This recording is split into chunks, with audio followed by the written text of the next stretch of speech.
안녕하세요. 김견입니다. 오늘 이 시간에는 오늘도 썰 푸는 시간인데요. 이제 머신러닝 프로젝트를 수행할 때 팁들을 좀 드릴까요?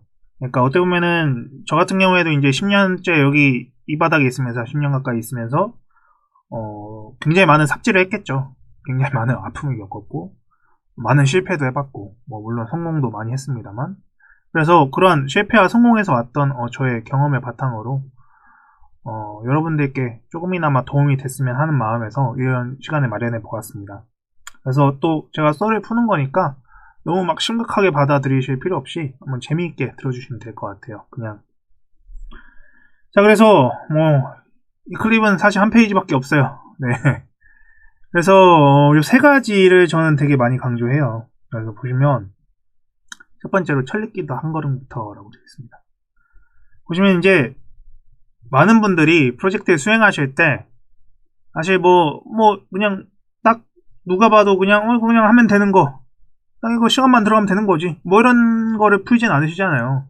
뭐 그런 거 쉬운 거 하라고 월급 받는 게 아니니까 다들 굉장히 나름의 그 어떤 각자의 분야에서 풀고자 하는 문제는 굉장히 또 어려운 문제죠.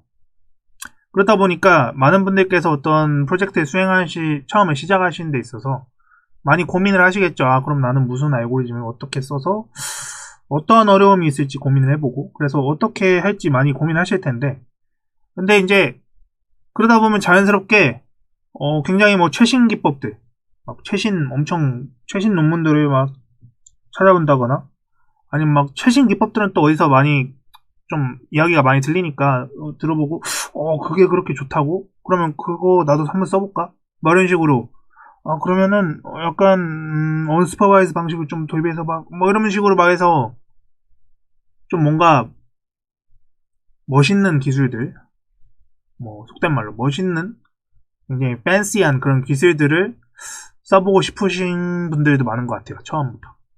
근데 제가 항상 말씀드리는 게, 사실 이런 프로젝트 수행하는 데 있어서 가장 먼저 해야 되는 거는 베이스라인을 구축하는 거다라는 거죠. 이 베이스라인이라는 게, 우리가 에베레스트를 이렇게 올라갈 때도 에베레스트 산이 이렇게 있으면 이렇게 올라가는데, 처음에 여기에 베이스라인 구축해놓고 가다가 또 여기에 베이스라인 구축해놓고 이런 식으로, 베이스 캠프죠 여기서는, 이렇게 나아가잖아요 정상까지. 그래서 여기 가다가 실패하면 다시 돌아오면 어쨌든 여기고, 여기도 실패하다 돌아오면 여기잖아요. 근데 처음부터 나는 여기에다가 베이스 캠프를 지을 거야 이러고 막 여기서 바로 출발해버리면 큰일 나겠죠. 그래서 베이스라인을 좀 구축을 해놓으면 차근차근 조금씩 점진적으로, 그러면 하다가 망해도 이제 베이스라인이 내 성능인 거죠. 미니멈 베이스라인이 있잖아요. 그래서 이 베이스라인을 구축해놓고 뭔가 이제 그 베이스라인이 풀지 못하고 있는 그런 현상에 대해서 가설을 설정하고, 원인을 파악해서 가설을 설정하고, 그 가설을 검증하는 방식으로 한 단계씩 점진적으로 나아가시라는 거죠. 이게 아마 대부분의 그런 팬시한 테크닉들은 적용했을 때 바로 안 될 가능성이 높아요. 그러면은 지금 그 팬시한 테크닉을 적용하기 위해서 굉장히 많은 가설들이 들어가 있단 말이에요. 그러면은 어떠한 가설 때문에 지금 이 문제가 안 풀리고 있는지 검증하기가 힘들다고요. 그래서 그 가설들을 하나씩 제거해 나가면서 이 성능이 왜 나왔지를 막 찾아내야 된다는 거죠. 근데 이거 베이스라인에 가장 간단하게 베이스라인부터 구축해놓고 하나씩 가정을 더해 나가면서 성능을 점진적으로 얻게 된다면은 훨씬 더 효율적으로 업무를 수행할 수 있다는 겁니다. 사실은 그게 오히려 더 효율적으로 돌다리도 두들겨보고 가야죠. 그리고 팬시한 거 테크닉, 사실 이 프로젝트라고 하는 게 무기한으로 주어지는 게 아니잖아요. 기한이라는 게 정해져 있는데 팬시한 테크닉 공격적으로 막 썼어요. 어그레시브하게 막 멋있고 막 그런 걸로 썼어요. 그랬는데 막 잘 안 되면 어떡하죠 이제? 그렇기 때문에 베이스라인을 먼저 구축을 해놓고, 그리고 나서 이제 공격적인 걸 해도, 하다 망해도 이제 베이스라인이잖아요. 최소한 성능은 보장됐잖아요.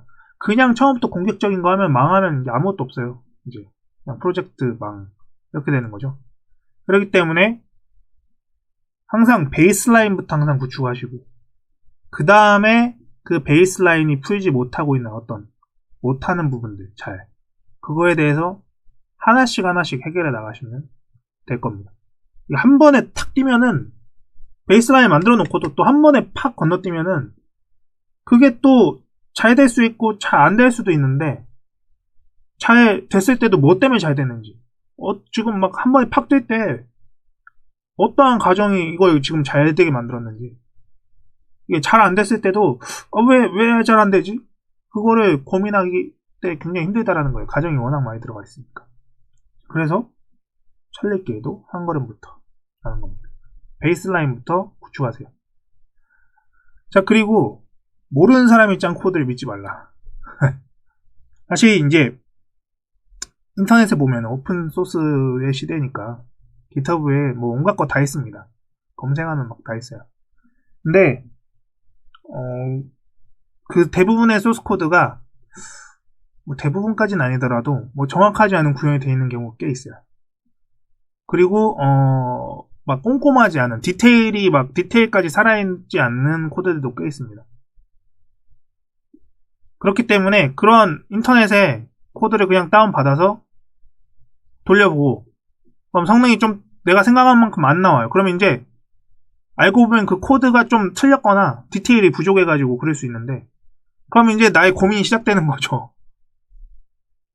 그래서 항상 그런 다운받은 코드를 굉장히 의심하는 그런 의심의 눈초리로, 비판적인 사고로 바라보고 믿지 말라는 겁니다. 어떤 코드가 믿어도 되냐? 그나마 이제 저자가 짠 코드, 이런 거는 굉장히 믿어도 되고, 아니면은 뭐 이제 어떤 페이스북이나 구글 같은 데서 릴리즈한 그런 코드들 같은 경우에는 그래도 꽤 쓸만하겠죠. 그건 이제 모르는 사람 아니잖아요. 물론 제가 아는 사람 아닙니다만, 이제 저자 같은 경우에는 논문의 저자라는 거죠. 그리고 뭐 페이스북에서 검증된 코드인 거고, 뭐 릴리즈 한 거는 최소한 페이스북 안에서도 꽤 쓰다가 릴리즈 했을 거잖아요. 바로 릴리즈 한 게 아니라. 근데 예를 들어서 인터넷에 그냥 GitHub 막 뭐 시퀀스 투 시퀀스 머신 트랜슬레이션 딱 쳤더니 나와요. 물론 머신 트랜슬레이션 같은 경우에 이제 좋은 오픈 소스가 있습니다만, 어쨌든 막 뭐 그런 유명한 거가 아닌 경우에는 이제 어떤 제3자가 짠 코드가 나올 텐데, 누구죠 그거? 모르죠. 그래서 그런 거는 좀 사용하실 때 좀 많이 의심을 하면서 사용하시라는 겁니다. 그리고 이제 항상 이제 왜를 고민하세요. 잘 될 때도 왜 잘 되지? 여러분 그냥 짰는데 버그 없이 그냥 한 번에 돌면은 불안하잖아요. 마찬가지죠. 잘 될 때도 왜 잘 되는지에 대해서 고민하시고, 안 될 때도 왜 안 되는지를 많이 고민하셔야지, 그게 이제 여러분이 이제 더 깊게 나아가는 길이라고 생각합니다. 그래서 이 왜라는 걸 항상 의문을 달고 살아야 돼요. 이게 예를 들어서 뭐 잘 될 때도 왜를 왜 고민해야 되냐면, 이게 이제 사실은 잘 된다가 알고 보면은 이제 성능이 뭐 한 95% 이렇게 더 올라갈 수 있는 건데, 90% 나오고 그럼 끝나는 거죠. 그 왜에 대해서 고민 안 하면. 그래서 항상 더 성능을 올릴 수 있는 여지가 있다고 생각을 하시고, 왜를 항상 고민하시는 그런 습관을, 그런 비판적인 시각을 갖는 습관을 들이셨으면 좋겠습니다. 그래서 오늘도 이렇게 썰을 풀어봤고요. 다음 시간에는 논문을 읽는 방법이라던가 이런 것들에 대해서 좀 더 또 이야기하는 시간을 가져보도록 하겠습니다.